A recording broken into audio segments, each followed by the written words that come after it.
Je vais te dire quelque chose que personne ose dire dans le monde spirituel, puis c'est possible que ça vienne te brasser un peu. Mais si tu es cette personne qui se qualifie d'empathe, si tu as l'impression d'être hyper sensible aux émotions des autres, si tu as l'impression d'être une éponge puis d'absorber les émotions des autres, les énergies des autres, si pour toi c'est difficile, voire impossible d'être dans des foules avec beaucoup de personnes parce que ça vient te drainer, je veux que tu restes avec moi, OK? Parce que ce que je vais te partager, ça a le potentiel de littéralement changer ta vie. On t'a vendu l'idée que être empathe, c'était un don, c'était un super pouvoir, un signe que tu étais plus connecté que la moyenne, plus conscient, peut-être même plus spirituel. Mais je vais être vraie avec toi, dans 95% des cas, être empathe, c'est pas un don, OK? C'est un mécanisme de survie. C'est ton système nerveux qui ne va pas bien, puis qui te garde dans un état d'hyper-vigilance constante. Et je t'en parle parce que pendant des années, moi aussi, je pensais que j'étais empathe, je m'appelais empathe, jusqu'à temps que je réalise ce qui se cachait vraiment derrière ce mot, derrière cette identité. Et aujourd'hui, je suis plus une empathe, puis pas parce que je suis devenue froide ou insensible ou que j'ai arrêté de ressentir les émotions des autres. Au contraire. Mais parce que j'ai vraiment entamé un chemin de guérison sur moi, OK? Puis ce que j'ai découvert, j'ai besoin que tu l'entendes aussi.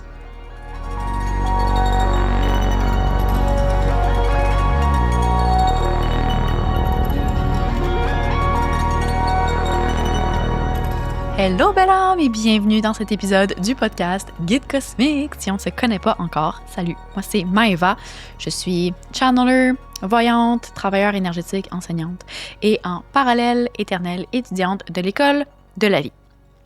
Et aujourd'hui, on plonge dans un sujet que je trouve que explosé dans la communauté spirituelle ou dans le New Age dans les dernières années, et c'est le fameux sujet des empathes, OK?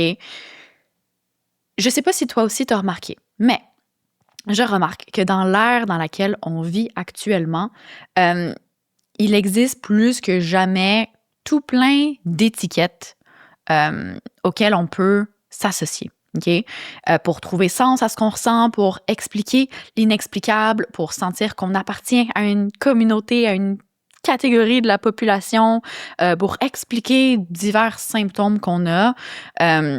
Puis ces étiquettes, ça va dans tous les sens, que ça soit être queer, être non-binaire, que ça soit être starseed, où je suis un empathe, ou moi je suis un enfant indigo, moi je suis un être pléiadien de la 15e dimension, ou moi je suis bélier, moi je suis cancer, moi je suis lion, moi je suis ascendant X, Y, Z. Moi mon human design, c'est manifesteur générateur, ou moi je suis projecteur, ou mon style de personnalité, c'est ENJF et... On dirait que tous les jours, il y a des nouveaux termes qui sont inventés. Puis honnêtement, je dis ça, mais genre, je m'en fous de ce à quoi tu t'identifies. Tu fais ta vie, tu fais ce que tu veux, puis c'est les étiquettes sur lesquelles, que tu poses sur toi-même, c'est all good. Mais ce que je remarque, c'est que la vérité, c'est que malgré tous ces nouveaux termes qui sont inventés chaque jour, de plus en plus de termes qui existent pour expliquer chaque petite nuance de l'être humain, malgré tout ça, on dirait qu'on vit dans on vit dans une société où les gens sont plus stressés que jamais, sont plus déconnectés d'eux-mêmes que jamais, sont plus malheureux, dépressifs, anxieux, you name it. Fait que ces étiquettes, pour moi, elles ne nous aident pas à nous trouver. Au contraire. Je vois ces étiquettes comme des quick fix qu'on utilise, c'est des genres de bombes rapides pour essayer d'expliquer ce qu'on pense être, qui on pense être, à la place de vraiment faire le chemin plus compliqué de accepter à quel point on est complexe et multidimensionnel, puis juste accepter ça. Ces termes-là, ces étiquettes nous gardent absolument dans des boîtes, puis je trouve qu'il y a beaucoup de ces termes qui viennent en fait masquer un paquet de traumas, de blessures qu'on porte, mais vu qu'on met ce terme-là par-dessus, c'est comme si, c'est correct, c'est comme on normalise notre souffrance, ou on normalise nos blessures ou même certains comportements, puis tout d'un coup, encore plus, on sent qu'on appartient à une certaine communauté parce qu'on porte ces termes-là, ce qui fait que on évite de regarder qu'est-ce qui se trouve vraiment en dessous de ces identités que je porte, puis y a-t-il du travail à faire? Est-ce que je dois prendre responsabilité quelque part pour certains comportements manières d'être que j'ai qui peut-être ne me servent pas pour mon plus grand bien. OK? Mais quand on porte des étiquettes, on est attaché à ces étiquettes, puis ça vient comme justifier nos comportements. Fait que là, c'est comme rendu un peu impossible de s'en sortir à cause de l'attachement à l'identité qu'on s'est créée. Mais bon, on pourrait aller en long et en large dans tout ça, mais aujourd'hui, je veux vraiment qu'on se concentre sur un terme qui a vraiment explosé dans le New Age dans les dernières années, et c'est le mot empathe. Donc, c'est quoi un empathe? Une empathe? Je le qualifie comme une personne qui ressent vraiment profondément, qui se dit ressentir vraiment profondément les émotions des autres, les énergies autour d'elle et l'état intérieur des autres au point de les absorber comme si c'était les siennes. OK? Donc, quelqu'un qui dit que genre je capte l'énergie des autres, je suis une éponge émotionnelle, je ressens ce que les autres ils ne disent pas, je ressens plus intensément que la moyenne, je suis hyper sensible, plus que la majorité des gens, mais ça vient, le terme empathe vient habituellement avec le fait que je ressens tellement que c'est envahissant, que je ressens comme si c'était mes propres émotions, puis il n'y a comme pas de barrière entre moi et les autres, entre mon énergie et celle des autres. Donc, c'est quelqu'un qui est absolument profondément affecté par son environnement, par ses relations, par les énergies autour d'elle, par les foules, les endroits avec beaucoup de personnes. OK? Le problème, encore là, pour moi, avec cette étiquette, quand on la porte, puis après, je vais te raconter mon histoire parce que longtemps, je me suis appelée moi-même empathe. OK? Mais le problème, c'est que quand tu portes cette identité-là, on va l'avoir, de « je suis empathe », c'est comme figé, c'est comme irrévocable. C'est genre, je suis empathe, donc je suis comme ça, c'est qui je suis, puis je veux juste toujours être comme ça. Ça explique fondamentalement qui je suis. Puis en plus, c'est spirituellement valorisé. Il y a plein de personnes qui sont comme « Oh my God, oui, moi je suis empathe », puis qui normalisent une souffrance de vivre qu'ils ont, parce qu'il y a plein de personnes qui appartiennent aussi à la communauté des empathes, puis on valorise ça spirituellement d'une certaine manière. Puis la vérité, c'est que être empathe, ce n'est pas un don. C'est pas un signe d'évolution spirituelle, c'est pas un signe que tu es plus conscient que les autres. La vérité, c'est que être empathe, c'est très, très, très souvent une adaptation de ton système nerveux. Puis quand j'ai découvert ça, God, ça a vraiment changé ma vie. Être empathe, c'est habituellement une stratégie, un mécanisme de survie, OK, qui est habituellement développé dans l'enfance pour survivre, pour s'adapter à son environnement. Être empathe, en vérité, c'est ton système nerveux qui vit constamment en état d'hypervigilance, OK, à cause d'un manque de sécurité interne. Donc, tu vis constamment en état d'hypervigilance, à toujours scanner à l'extérieur de toi ton environnement, puis à toujours scanner, pas juste scanner toutes les énergies. Tu cherches spécifiquement à trouver, c'est inconsciemment, ça se fait comme, c'est une programmation interne, OK, développée par des traumas de l'enfance habituellement. Tu scannes à l'extérieur de toi pour la menace, pour le pire qui pourrait arriver, pour le danger. Donc, tu scannes pour les personnes qui vont pas bien, qui sont imprévisibles, qui sont volatiles, qui sont en colère, qui sont peut-être fâchées contre toi ou peu importe. Fait que tu as développé la capacité qui n'est pas un don, selon moi, tu as développé la capacité à être, oui, hypersensible dans un sens, à ton environnement externe, à être tout le temps focusé sur l'environnement externe pour trouver le danger, pour pouvoir le prévoir d'avance, pour pouvoir t'en protéger et prendre action pour essayer de te garder en sécurité dans ton environnement. OK? Puis parmi toutes les énergies qui existent autour de nous, il existe plein de belles énergies autour de nous. C'est ta programmation, c'est de t'harmoniser, de scanner, de vivre sur le même poste de radio que ce qui va pas bien, ce qui est imprévisible, les gens qui vont pas bien, qui vont mal, ces émotions-là, plus l'autre. Donc, tu vois juste ça, donc tu ressens majoritairement ça. Donc, of course, que quand tu es entouré de personnes, ben, c'est overwhelming de ressentir les bobos de tout le monde, de ressentir les traumas de tout le monde, la colère, la tristesse, la dépression, peu importe, puis de sentir que tu es envahi par ça parce que inconsciemment, tu connectes très fortement avec ça. Mais encore là, c'est pourtant pour te protéger. C'est une adaptation de ton système nerveux, OK? Puis on va y aller plus en profondeur de vraiment, ça vient d'où de l'enfance, comment c'est créé, puis qu'est-ce que je veux dire par genre une adaptation de son système nerveux. Mais je veux te raconter mon histoire avec ça. Donc, il y a quelques années, j'ai découvert le monde spirituel, puis j'ai commencé à faire un peu de travail sur moi, puis à réaliser certaines choses, mais j'ai découvert le mot empathe, puis j'étais comme, oh my God, ça a vraiment résonné avec moi. Je me suis reconnue là-dedans, que c'est vrai que les relations, c'est tellement difficile parce que c'est vrai qu'on dirait que genre, je ressens les gens avant même qu'ils ouvrent la bouche, je ressens qu'est-ce qui va pas, même quand ils me disent que ça va. Puis je ressens surtout leurs émotions plus lourdes, puis ça vient m'affecter. Et on dirait que comme si je passe du temps avec quelqu'un qui va pas bien, après je me sens lourde, je me sens que moi aussi je vais pas bien, j'ai absorbé son mal-être ou ses émotions ou son anxiété ou son petit stress ou peu importe qu'est-ce qu'elle vivait, j'ai comme absorbé ça.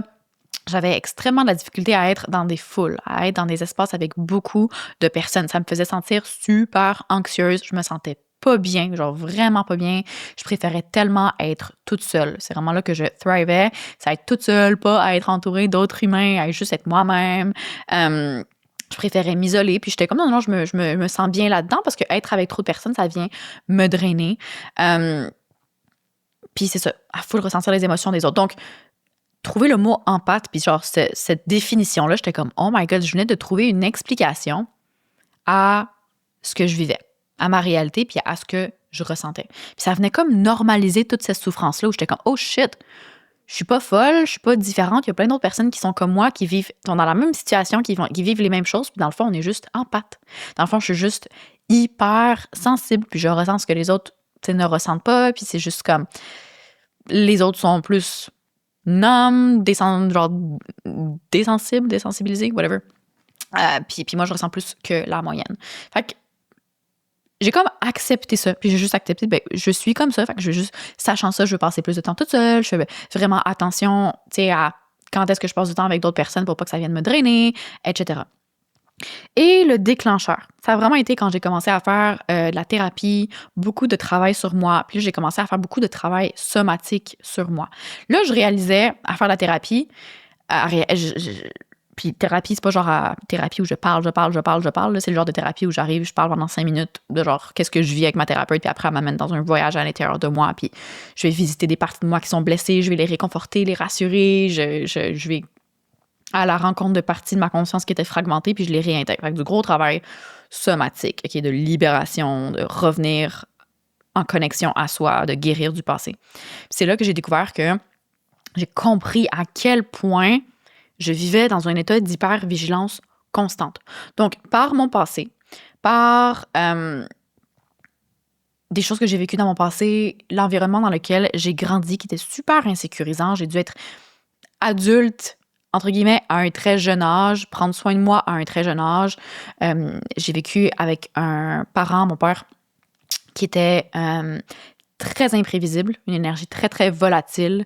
Il se fâchait énormément, il changeait d'humeur très rapidement, sans aucun avertissement. Puis s'il allait pas bien, ben, personne n'allait bien dans la maison. C'est comme lui qui influençait tout le monde. S'il rentrait du travail puis il allait pas bien, genre moi j'allais passer un peu un mauvais quart d'heure. Fait que super insécurisant. Fait que j'ai vécu avec un adulte qui était un enfant, en fait, un enfant blessé, un petit garçon blessé dans un corps d'adulte, qui lui-même n'avait pas appris à gérer ses émotions, à faire du travail sur lui-même, donc il a juste fait du mieux qu'il pouvait, tu sais.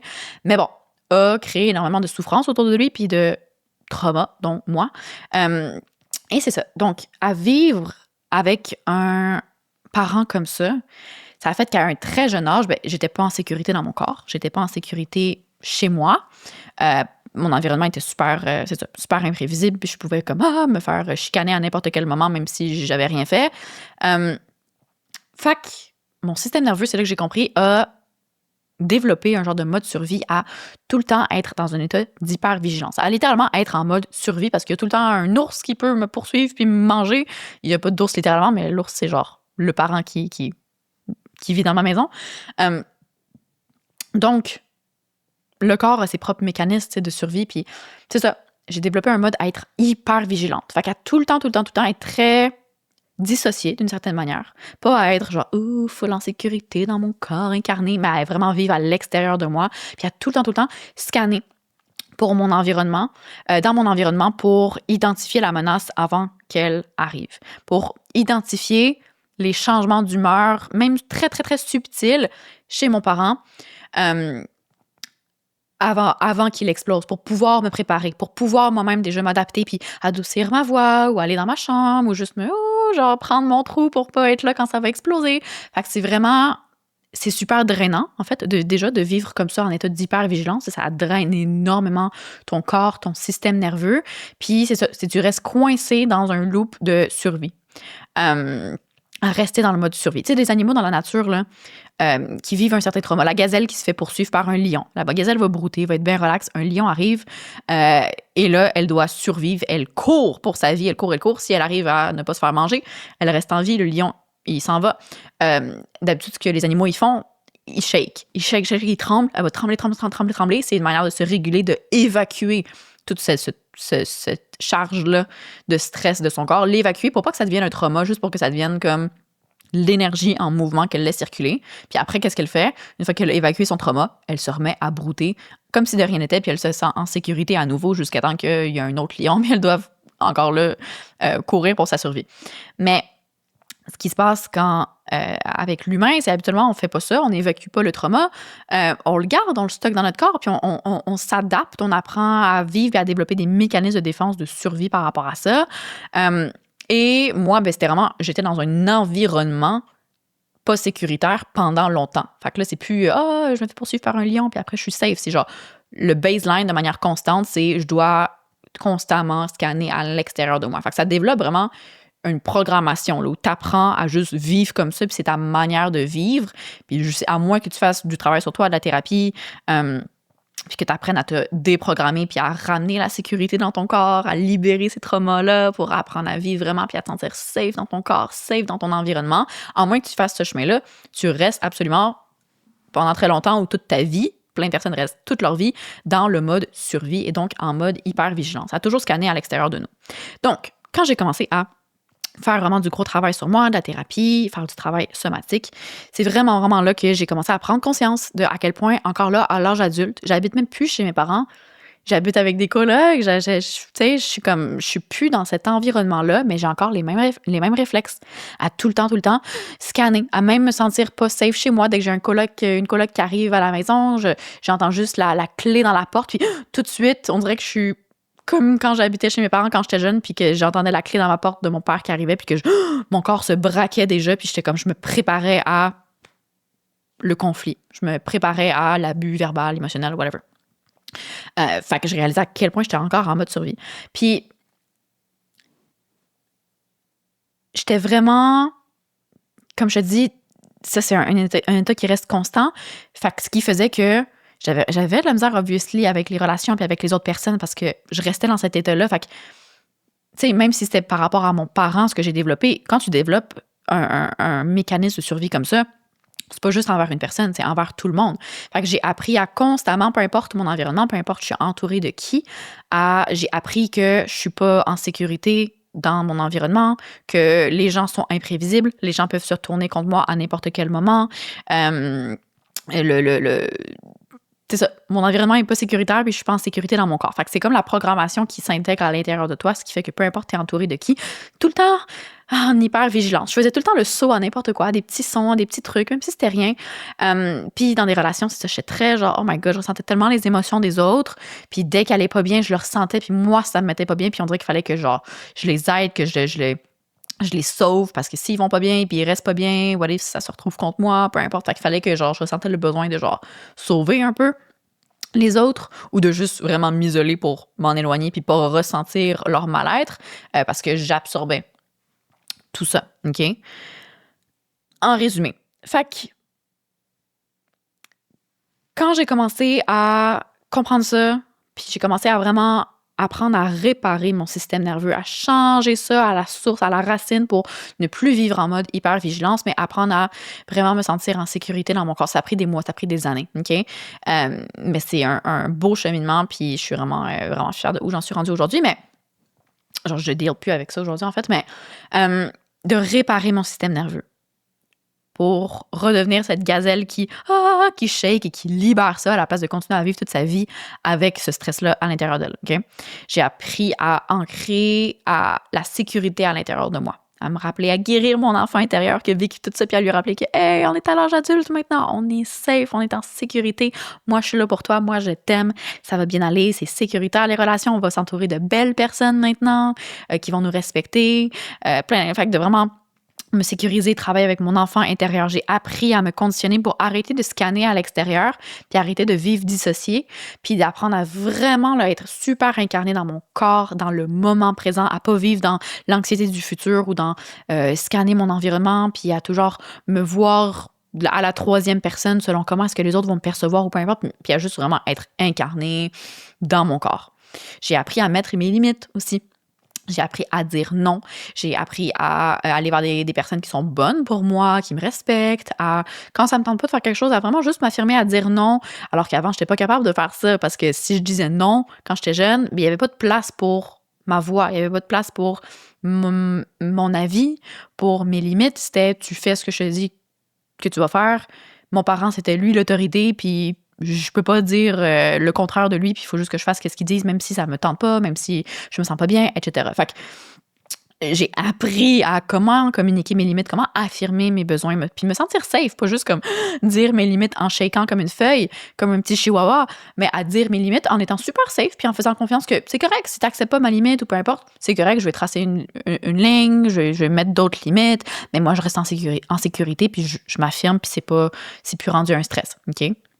Versus quand j'ai commencé à faire ce travail-là au début, je shakais pour de vrai comme un chihuahua, à mettre des limites. Des fois, je me mettais à pleurer juste à nommer des choses de base à des personnes autour de moi parce que c'était tellement insécurisant dans mon corps de genre dire non ou de mettre des limites. J'avais tellement inconsciemment peur qu'il y ait des représailles ou que la personne se fâche contre moi ou c'était tellement gros que ça a pris un certain cheminement, OK? Mais j'ai appris aussi à développer une intelligence émotionnelle, à ressentir pour de vrai qu'est-ce qui est mes propres émotions versus qu'est-ce qui appartient à une autre personne versus qu'est-ce qui est juste une projection, que la personne n'est pas fâchée contre moi, hein? La personne n'est pas en colère, elle n'est pas si c'est juste moi qui projette en ce moment parce que moi je suis comme ça ou parce que j'ai l'impression que ou je perçois que, alors que c'est pas la vraie réalité. Fait que j'ai appris à ne pas projeter, puis à identifier qu'est-ce qui est une projection versus qu'est-ce qui est vraiment mon émotion. J'ai appris à développer de l'amour de moi, à vraiment profondément apprendre à m'aimer, à m'accepter, à être cet amour que j'aurais toujours voulu avoir, puis à apprendre à me le donner à moi-même. J'ai appris en relaxant mon système nerveux, puis en apprenant à être vraiment régulée, là, à être présente dans le moment présent, présente dans mon corps, à être ancrée dans le ici, maintenant.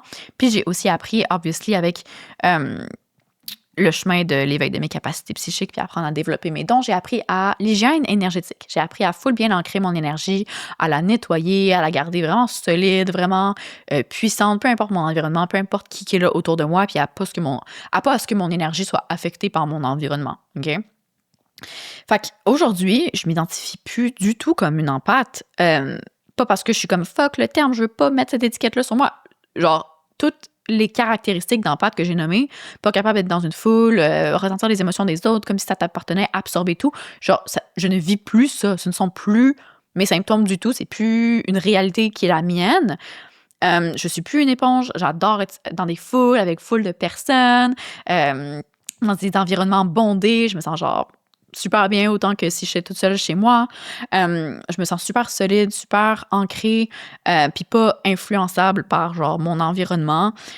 Au contraire, j'ai tellement développé une solidité en moi, une confiance en moi, une sécurité en moi que je suis l'énergie qui influence la pièce, pas le contraire. Je suis la personne qui rentre dans la pièce puis qui influence l'énergie par ma propre énergie, de manière positive. Enfin, j'espère, j'essaye. Mais je rentre plus dans une pièce, puis s'il y a quelqu'un qui va pas bien, ça m'affecte. Ou si l'énergie est super bizarre, ça m'affecte. Non, au contraire, peu importe, je peux être dans l'environnement le plus lumineux ou l'environnement le plus sombre, entourer des personnes les plus bienveillantes ou entourer des personnes les plus whack. Je me sens comme je me sens, puis je tiens ma fréquence, puis c'est plus difficile, c'est plus un problème, puis je me sens plus affectée par mon environnement. Je suis capable d'observer, je suis capable de ressentir, mais pas affectée dans le sens où ça vient pas changer ma vibration à moi.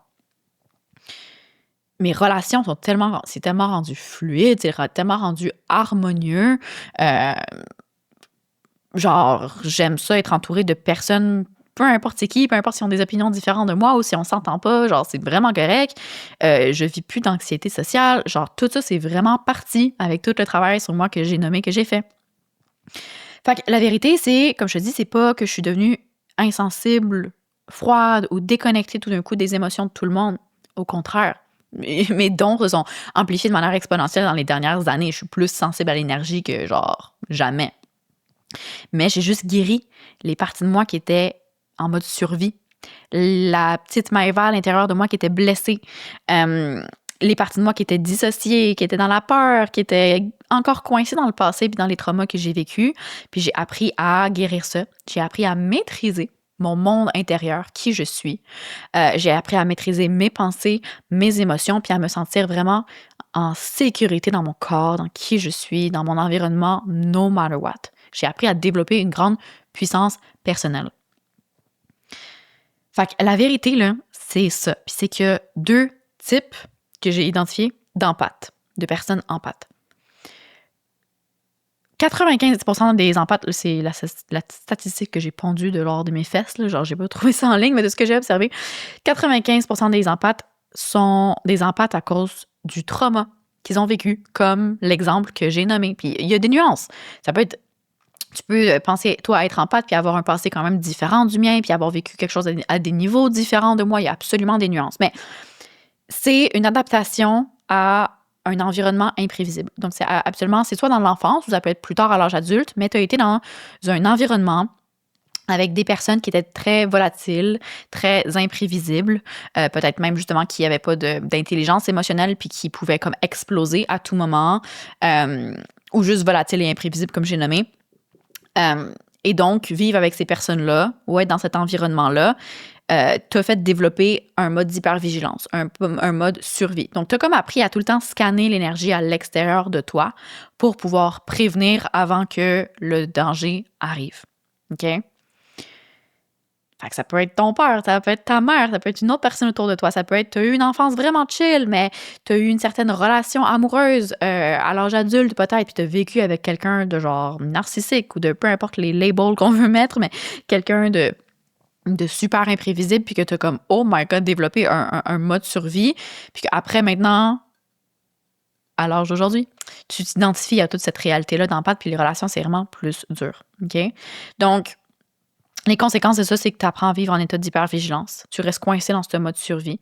Tu n'as pas de limite entre toi et les autres, entre ton énergie et celle des autres, parce que justement, il ne faut pas de limite. Il faut que tu puisses tout le temps ressentir vraiment précisément puis profondément les personnes autour de toi, parce que s'ils changent d'état émotionnel rapidement, s'ils explosent, il faut que tu puisses genre te défendre, il faut que tu puisses te protéger, il faut que tu puisses te disparaître ou tout d'un coup t'adoucir pour calmer la personne, pour calmer la situation, pour apaiser puis pour pas avoir des représailles.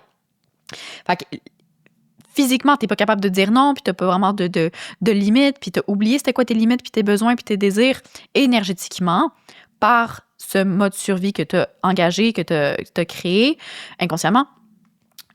Énergétiquement, il n'y a plus de limite entre toi et ton énergie. Tu n'es plus incarné dans ton énergie. Ta conscience est littéralement tout le temps un peu à l'extérieur de ton corps, puis tout le temps en train de scanner, comme un radar qui scanne constamment à l'extérieur de toi. Puis dès qu'il y a un petit problème, tu le trouves. Tu es la personne qui le trouve. Dès qu'il y a une personne qui va pas bien dans la pièce, même si elle a l'air de bien aller, puis elle a dit qu'elle allait bien, toi, tu le spots tout de suite. T'es genre, non, elle va pas bien. Non, cette personne-là va pas bien. Puis tu ressens, pas juste tu penses qu'elle va pas bien, tu ressens son mal-être, son malaise. C'est peu importe les émotions qu'elle vit, tu le ressens parce que ta conscience, elle est projetée à l'extérieur de toi, puis tu attends juste de trouver quelque chose qui va pas bien pour le repérer, pour t'y coller, pour pouvoir le ressentir, puis réaliser que, oh shit, ok, parfait, il y a peut-être une menace, faut que je réagisse. Encore là, tout ça, c'est de manière inconsciente. Je sais que t'es pas là à t'appeler empathe puis à marcher dans le monde en disant je recherche des problèmes puis je recherche les personnes qui vont pas bien. Ça se fait de manière inconsciente à cause que tu as vécu. Mais c'est ça, c'est inconscient. Puis que tu le veuilles ou non, ton corps agit comme ça. Puis tu t'harmonises. Vraiment, tu as appris à t'harmoniser aux énergies qui sont plus dangereuses ou qui sont plus imprévisibles. On peut s'harmoniser à n'importe quelle énergie, à n'importe quelle fréquence. Mais ton système nerveux a littéralement appris qu'il faut tout le temps scanner puis t'harmoniser à qu'est-ce qui va pas bien. Fait que si tu rentres dans une pièce, une personne qui va être full régulé, qui n'aura pas ces traumas-là ou ce mode hypervigilance, va voir la réalité selon comment est-ce qu'elle, elle perçoit. Si c'est une personne qui est très, très positive, elle va remarquer tout ce qui est positif dans la pièce. Si c'est une personne qui est très négative, elle va remarquer tout ce qui est négatif. Tu sais, on expérimente la réalité selon notre propre perspective. C'est ça qu'il faut comprendre. Fait que si tu as un tel XY mindset, tu vas voir la vie au travers des lunettes que tu portes. Mais si tu es comme en pâte, entre guillemets, puis tu as développé ce mécanisme de survie, tu rentres dans une pièce, automatiquement, même si tu essaies d'avoir des pensées positives, même si tu essaies de dire des affirmations positives, peu importe, automatiquement, ton énergie, c'est plus fort que toi, va vers ce qui va pas bien, ce qui est anxiogène, ce qui est en danger, les personnes qui vont pas bien. Fait que, of course, que c'est super overwhelming d'être entouré de plein de personnes. Of course que les relations, c'est lourd, parce que même quand tu es avec quelqu'un, tu sais, même si t'es avec un ami ou une personne de confiance, dès qu'ils vont pas bien, c'est comme, oh my God, ça t'affecte, tu le ressens, c'est tellement envahissant parce que t'as naturellement appris à absorber pour les autres. Parce que c'est pas juste que tu fais pas juste ressentir, c'est qu'on développe dans l'enfance ou dans whatever la période pour toi, le réflexe de je dois absorber la douleur des autres, je dois absorber leur souffrance. Parce qu'on se dit que inconsciemment, on se dit que si j'absorbe un peu de leur souffrance, peut-être qu'ils vont aller un peu mieux, puis que moi, ça va me permettre d'aller mieux, puis de ne pas avoir leurs représailles. Ils vont peut-être pas être en colère contre moi, ou peu importe de quelle humeur contre moi. Fait qu'on développe inconsciemment le réflexe de vraiment absorber ces énergies-là, puis les prendre, puis être genre, oh my God, ça m'appartient. Puis moi, je peux le process. Cette personne-là, je sais pas, elle a peut-être pas l'intelligence émotionnelle, mais moi, je peux le process à sa place. Ça va l'alléger, puis elle va pouvoir aller mieux. Mais tout ça, encore là, c'est pas vraiment c'est pas de la maîtrise de soi, c'est pas du respect de soi, c'est pas avoir des limites claires, c'est pas s'affirmer, c'est pas laisser aux autres ce qui leur appartient, c'est comme être en mode sauveur, vouloir sauver les autres ou vouloir tout simplement se protéger. Encore là, ça se fait de manière inconsciente. Puis l'autre 5%, j'ai dit 95% des empathes sont genre formés dans l'enfance par le trauma. L'autre 5%, je les appelle plus des empathes genre psychiques. Fait que pour moi, ces personnes qui sont vraiment nées, ils sont venus au monde avec une réelle hypersensibilité à l'énergie. On peut dire qu'ils ont actually des dons ouverts. Des fois, c'est des personnes aussi qui ont une certaine neurodivergence. Fait que vraiment, leur cerveau fonctionne différemment, puis ils processent les énergies, ils processent les émotions de manière différente que la normale des gens, fait qu'ils sont plus comme affectés. Mais ce qu'il faut comprendre, c'est que même si tu es un empathe, entre guillemets, de naissance, là, que tu es né avec une certaine sensibilité, fait que oui, tu ressens full les énergies et tout, si tu te qualifies d'empathe puis tu as de la misère à être dans des foules, tu ressens tout le temps, genre, les émotions des autres, tu les absorbes, tu as tout autant besoin de toi aussi réguler ton système nerveux, d'apprendre à te maîtriser toi-même, d'apprendre à t'ancrer puis à vivre en pleine présence, en pleine conscience. Tu as besoin, toi aussi, de maîtriser ton énergie. Surtout toi, d'apprendre à l'hygiène énergétique, comment scanner ton énergie, comment la nettoyer, comment justement pas absorber l'énergie des autres, puis avoir une énergie qui va être juste tellement solide et forte, ce que tu dégages, que t'as pas besoin de te soucier de tout le temps, genre, te dissocier de l'énergie des autres, puis t'en nettoyer, t'absorbes même pas l'énergie des autres parce que t'es la fréquence qui influence les autres. Tu te fais pas influencer par les autres. Tu as besoin d'apprendre à tenir une fréquence qui est plus élevée pour, comme je t'ai dit, influencer l'environnement dans lequel tu es à la place de toi te faire influencer. Puis, tu sais, je connais plein de personnes qui ont des dons incroyablement puissants, vraiment puissants, plus puissants que moi, OK? Puis qui ont une forte connexion à l'énergie, puis qui sont puissantes as fuck! Genre, c'est pas des personnes qui ils ont zéro problème à être dans des grosses foules, ils ont zéro problème dans leurs relations. Ils ressentent énormément, là, ils ont des dons psychiques réels, vraiment des vrais dons psychiques super développés, puis sont très corrects, peu importe leur environnement. Parce qu'ils ne sont pas victimes de leur sensibilité. OK? Parce qu'ils se maîtrisent eux-mêmes. Ils sont confiants dans qui ils sont, ils se sentent en sécurité à l'intérieur d'eux, sont confiants dans qui ils sont, dans leur vérité, genre, that's it, ils s'assument, puis peu importe où est-ce qu'ils vont, ils restent tout aussi solides, tout aussi puissants. Puis je connais aussi des personnes qui sont nées avec des dons très forts, mais qui se qualifient d'empathes parce qu'ils ne sont pas capables d'être dans des foules, parce qu'ils disent « Non, mais c'est mes dons, je ressens trop les énergies des autres, il faut que je me coupe de mes dons, je ne peux pas les garder on 24 heures sur 24 parce que c'est comme trop overwhelming, fait que je dois fermer mes dons la majorité du temps. » Puis aujourd'hui, à l'âge adulte, ils strugglent encore avec ça, puis ils strugglent encore avec les relations humaines, être dans des environnements avec beaucoup de personnes, même juste des amitiés, Pourquoi? Parce que ces mêmes personnes-là ne se maîtrisent pas. Ils ont des dons puissants, mais ils ne se maîtrisent pas. Ils n'ont pas totalement confiance en eux-mêmes. Ils tiennent des blessures de leur passé, même s'ils sont nés avec cette sensibilité-là. Ils ont aussi leurs propres blessures, leur propre système nerveux qui est genre un petit peu en mode survie des fois.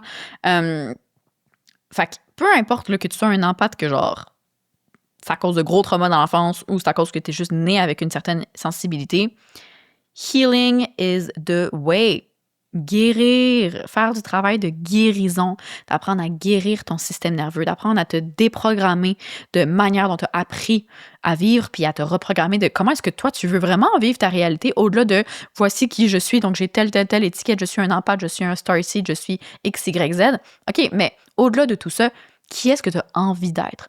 Comment, si je te dis que tout est possible, tu as un canevas blanc devant toi, puis tu peux peindre ce que tu veux, comment est-ce que tu veux expérimenter tes relations? Comment est-ce que tu as envie de te sentir quand tu es dans une foule avec plein de personnes? Comment est-ce que tu as envie de te sentir dans ton corps, de te sentir peu importe ton environnement? C'est quoi la confiance que tu veux avoir? Puis c'est de réaliser que tout ça est possible. La réalité de tes rêves est absolument possible. L'état intérieur que tu souhaites est absolument possible. Ça va juste te demander de faire de la guérison, peu importe le niveau où tu es rendu, pour te rendre là, guérir ton système nerveux, guérir les parties de toi qui font que pourquoi est-ce que tu n'es pas encore déjà là au point B? Pourquoi est-ce qu'il y a une séparation entre où tu es en ce moment puis la réalité que tu souhaites vivre et incarner? C'est juste de faire du travail de guérison sur soi pour se rendre là. OK? Mais encore là, c'est pour ça que j'aime pas le label de empathe parce que c'est vu comme un don, quelque chose de genre « Ah, t'es full conscient », alors que je te raconte ma propre histoire, mais je l'ai vu avec tellement de personnes autour de moi qui se qualifient d'empathe puis qui sont vraiment profondément traumatisées puis qui n'ont pas guéri de ces traumas-là puis qui sont encore coincés dans cette réalité-là, coincés dans leurs blessures. Fait que, of course, qu'ils vivent des difficultés relationnelles, of course que c'est dur pour eux d'être dans des environnements avec beaucoup de personnes qui ont l'impression de tout absorber, mais it's a you problem. C'est pas à cause des autres, c'est pas à cause de ton environnement, c'est toi, puis il faut prendre responsabilité là où tu dois la prendre. Mais tant et aussi longtemps qu'on s'identifie comme un empathe puis qu'on reste coincé dans cette identité-là, tu peux pas évoluer au-delà de cette identité. Tu peux pas vraiment en guérir. Si je peux debunk un peu quelques mythes sur les empathes, vraiment spécifiquement là, quand on pense « Ah, je supporte pas les foules, je suis genre trop sensible, fait que je suis pas capable d'être dans des foules », la vérité, c'est que c'est de l'anxiété sociale qui est genre masquée. Je me souviens, dans la période où je me appelais empathe, puis j'étais sûre que j'étais empathe, je me rappelle maintenant avec du recul que des fois, j'allais dans des événements, des fois, j'allais dans des festivals. Je me rappelle vraiment spécifiquement là, d'un festival où j'étais allée avec mon ex-copain dans le temps. Puis j'arrivais là, puis je me sentais tellement pas bien. Là. On dirait que tout le monde me regardait. On dirait que, je ressentais les énergies de tout le monde. On dirait que, j'étais tellement envahie. J'étais comme, je respirais même pas bien. Fallait comme danser. Puis j'étais comme, je dansais même pas parce que j'étais même pas bien dans mon corps. J'étais comme, les gens, ils vont me juger. Je me sens pas bien. Genre, je me sens weird. Je me sens pas à ma place. Puis toute l'expérience a été tellement anxiogène. Puis je suis revenue à la maison, puis j'étais comme, oh my God, genre, c'est tellement, je suis pas capable d'être avec beaucoup de personnes, puis je mettais ça sur le dos de mon hypersensibilité, alors qu'au final, c'était de l'anxiété sociale. C'est que j'étais pas confiante en moi, j'étais insécure, j'étais pas en sécurité dans mon corps. Fait que, of course, que quand je suis devant plein de personnes, ben là, c'était comme amplifié, cette insécurité-là, parce qu'il y a plein de personnes qui sont devant moi, puis qui agissent comme des miroirs, puis qui me reflètent ce mal-être que j'ai à l'intérieur de moi. Puis là, je suis comme, oh my God, on dirait que je ressens tout, mais je ressentais pas vraiment les émotions de tout le monde autour. Je ressentais surtout mes propres émotions qui venaient d'être amplifiées par la présence de toutes ces personnes autour de moi, puis je ressentais mon propre mal-être de manière amplifiée, je ressentais ma propre hyper-vigilance qui était fou dans le tapis parce qu'il y avait plein de choses à scanner autour de moi. Fait que c'était beaucoup de la projection, ce que je faisais. Je projetais mon mal-être en pensant que je ressentais. Non, c'est les émotions des autres autour de moi, c'est les énergies autour de moi que je ressens, alors que c'était moi-même, ma souffrance qui était fucking amplifiée par mon environnement que je ressentais. Au final, j'étais pas empathe. Je ressentais juste mes propres blessures qui m'appartenaient, puis la responsabilité me revenait. OK?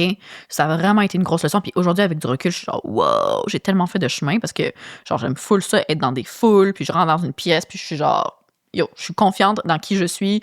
Je suis pas forcément insécure. J'ai des petites insécurités ici, là, que je travaille, mais je me considère pas du tout comme une personne insécure. Puis c'est ça, puis je suis genre, yo, bonjour, je suis Maëva, voici qui je suis, vous m'aimez pas, c'est pas grave, moi je m'accepte, je m'aime, puis genre, on peut tous coexister dans ce monde et c'est parfait. Puis peu importe qu'on s'entende ou qu'on s'entende pas, genre, je vais pareil rester solide puis confiante en moi puis je vais passer une bonne soirée pareil, là. OK? C'est le jour et la nuit. Vraiment. Puis je me souviens juste aussi, même juste, je le vois dans ma manière de bouger, dans ma manière de danser. Si je me rappelle ce festival, puis c'est un exemple spécifique, mais c'était plein d'événements comme ça dans mon passé, là. Mais ce festival où genre, c'était comme un festival de genre musique électronique, puis il y avait de la musique, tout le monde, il y avait plein de monde qui dansait, tu sais. Puis j'étais comme tellement robotique dans mes mouvements, tellement dans mon mental, en fait, parce que c'est ça, quand t'es en hyper-vigilance, ton système nerveux est activé, t'es dans ton cerveau reptilien, t'es pas dans ton cerveau où tu penses de manière sage et consciente, t'es pas dans la partie de toi qui est connectée à toi et au vivant, t'es en mode vraiment survie, puis tu penses. Fait que le mental, il roule vite. Puis je me souviens, je m'en rendais pas compte, je pouvais pas dire à ce moment-là que c'était ça qui se passait, je suis hypersensible. Mais j'étais tellement dans ma tête avec du recul, j'étais tellement dans le contrôle de mes mouvements, puis de oh my god, est-ce que c'est weird quand je bouge comme ça? Est-ce que les autres ils me trouvent belle ou est-ce que genre ils me jugent ou genre ok, puis genre j'étais aucunement en train d'enjoy la musique, aucunement en train de m'amuser, d'avoir du fun. J'essayais de mettre un sourire, j'étais comme tu sais faut pas que je tire une gueule, là, je souris tout, mais comme j'ai tellement pas de fun en ce moment. Puis je disais genre c'est juste pas mon genre de musique, c'est pas mon genre de communauté de personnes, genre c'est pas mon vibe, genre c'est pas pour moi. Alors qu'aujourd'hui, tu peux me mettre dans un festival de rock, j'écoute pas de rock, mais tu peux me mettre dans un festival de musique électronique, de musique spirituelle, consciente, de piano, de whatever, et je vais avoir the time of my life, puis je vais bouger mon corps, puis je vais avoir tellement de fun puis de plaisir, parce que maintenant, je me sens en sécurité à l'intérieur de moi pour de vrai, genre, je suis capable de bouger avec mon corps, puis peu importe ce que les gens ils vont penser de moi, genre, c'est correct, là, je peux bouger, je peux faire des mouvements super bizarres, je m'en fous, là, les gens ils peuvent rire, moi je suis en sécurité, puis je m'aime, puis je m'accepte, puis genre, that's it. Fait que c'était pas vraiment une question de c'est pas ma musique, c'est pas mon genre de personne d'environnement, c'est comme ça masquait, là, encore là, je me sens vraiment insécure, puis cet environnement-là vient refléter à quel point je suis insécure, puis à quel point j'ai un mal-être de vivre, puis ça vient juste l'amplifier. Damn. Ça, c'est un autre shift de perspective, OK? Fait que si tu supportes pas les foules, les environnements, pose-toi la question, tu sais, si tu vraiment, genre... Mettons, suppose, on hypothétise, y a-tu une partie de moi qui est responsable de ça, genre, est-ce que mon environnement peut être un reflet, en fait, de quelque chose qui se trouve à l'intérieur de moi, qui m'appartient, que je pourrais guérir et libérer pour ne plus me sentir aussi mal à l'aise, aussi drainée, aussi, peu importe, dans des foules, OK?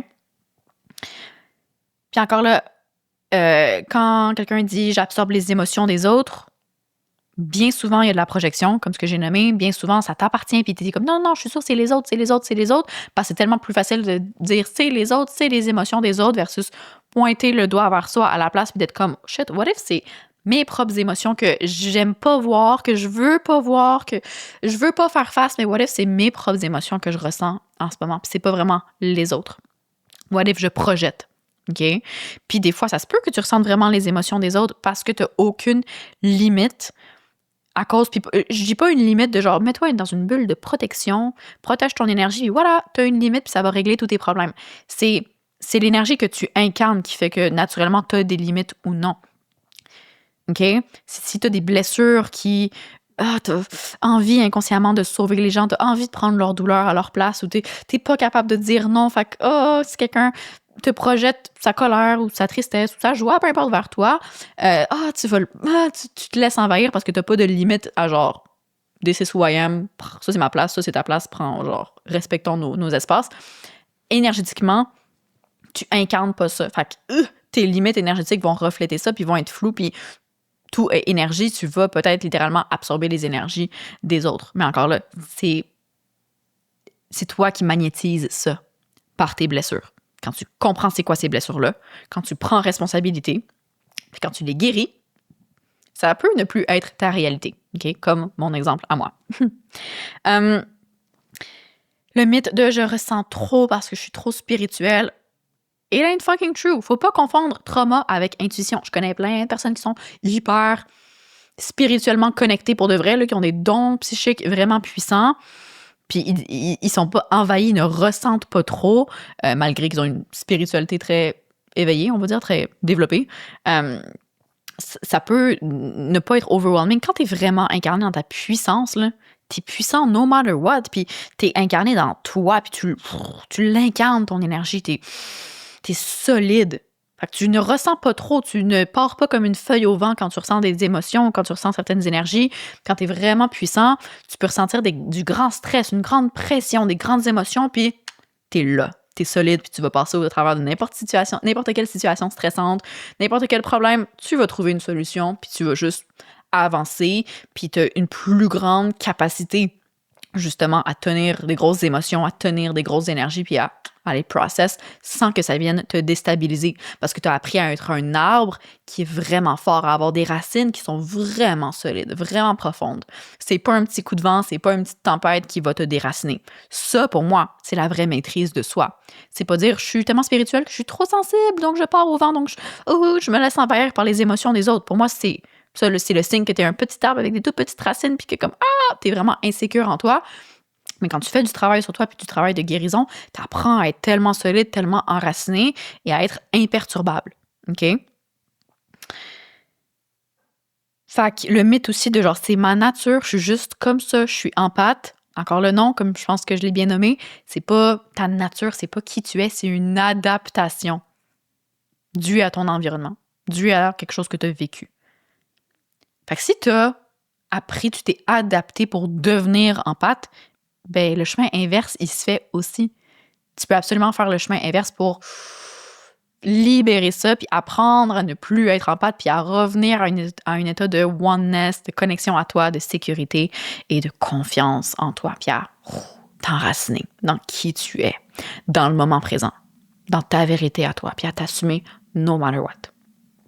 OK? Fac, c'est ça. Donc, je réitère le chemin pour transcender cette étiquette-là, cette identité d'empathe, c'est d'apprendre à guérir ton système nerveux. C'est là que le problème, il est ancré, que le trauma, il est ancré dans ton système nerveux qui est genre, non, le trauma, le problème est encore là, l'ours est encore en train de nous poursuivre. Il faut que tu apprennes à te guérir pour être genre, hey, système nerveux, ça n'a plus besoin d'être notre réalité, OK? On n'a plus besoin de vivre comme ça, on peut apprendre à vivre différemment, puis je vais travailler avec toi, puis je vais te le rappeler jour après jour jusqu'à temps que tu le comprennes vraiment, puis que tu apprennes à vivre autrement, puis qu'on puisse être plus connecté, puis dans le calme, puis dans la connexion à nous-mêmes au quotidien. Ça demande du travail, ça se fait pas un claquement de doigts, mais il faut guérir le système nerveux, il faut que tu apprennes à te reconnecter à ton corps, à être vraiment là, connecté à ton corps, connecté au moment présent. C'est à développer de l'amour de soi qui va aider à guérir ces blessures-là puis à les transmuter. Apprendre à maîtriser tes émotions puis à vraiment prendre responsabilité pour tes émotions, pour ce qui t'appartient, ce qui est tes blessures, pour arriver à ne plus projeter sur les autres. OK? Faut apprendre à séparer ton intuition de l'hypervigilance. Il y a une grosse différence, ce n'est pas la même chose. Et trop de personnes vivent en état d'hypervigilance puis sont genre, mon intuition m'a dit, je ressens mon intuition, j'ai l'impression que... Puis c'est zéro ton intuition. Ton intuition, ça vient de ton âme. Ton âme, quand elle s'adresse à toi, c'est d'une place très calme, très grounded. C'est très profond et doux et safe comme guidance. Ça vient jamais avec une pointe d'anxiété. OK? Beaucoup de personnes sont en état d'hypervigilance, puis tout, c'est le mental qui roule, qui parle. C'est pas du tout ton intuition. OK? Fait qu'il faut apprendre à différencier les deux.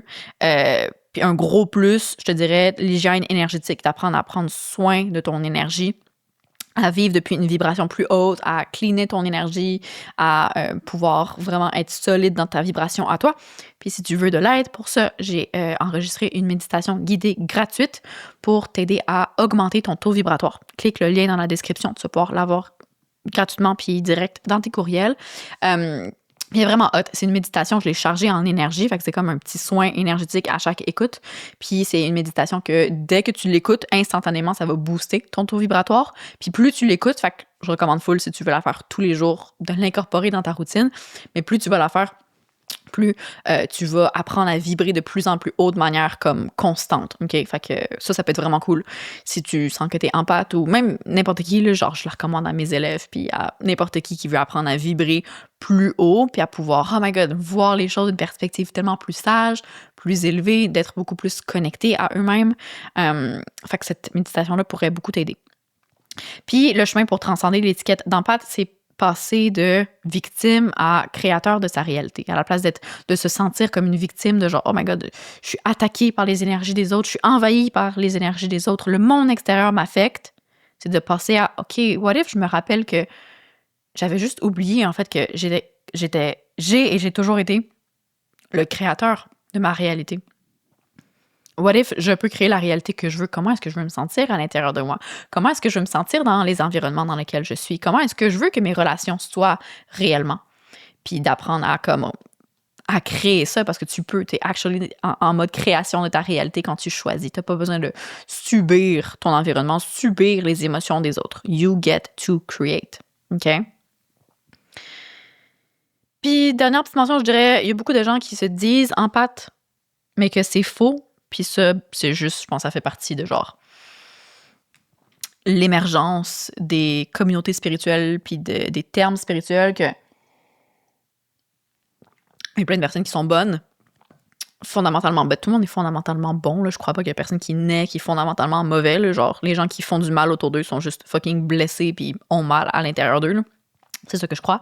Mais il y a beaucoup de personnes, qui se glissent dans ces trucs spirituels-là puis qui se mettent le terme de « je suis empathe » alors que genre sont profondément narcissiques ou profondément c'est des personnes qui sont super manipulatrices puis qui se cachent derrière ces étiquettes pour ne pas avoir à prendre responsabilité de qui ils sont. Puis je veux juste le nommer parce que je le vois des fois autour de moi puis je suis genre holy shit. Des personnes qui s'appellent empathes, que genre ils le mettent dans leur bio Instagram, je suis empathie, c'est ça. Puis pour connaître certaines de ces personnes behind the scene, dans la vraie vie, je suis genre, je connais pas de personnes plus toxiques que toi. Genre, tu cherches le problème, tu crées du drama, t'es méchante avec les autres, avec tes mots, genre, tu crées des problèmes, puis genre, t'essaies de me dire que t'es empathe, puis que genre, t'es connecté aux émotions des autres et aux vivants, et hyper sensible. Je suis genre, il y a tellement de personnes qui se cachent derrière des masques dans la spiritualité, puis derrière des termes comme ça de empathe, de starseed, whatever, puis qui projettent une certaine image en ligne, alors que si t'es connais dans la vraie vie, t'es genre where the fuck is la responsabilité de soi et les valeurs spirituelles que tu prônes? Genre, t'es tellement différent de ça. Fait que c'est ça.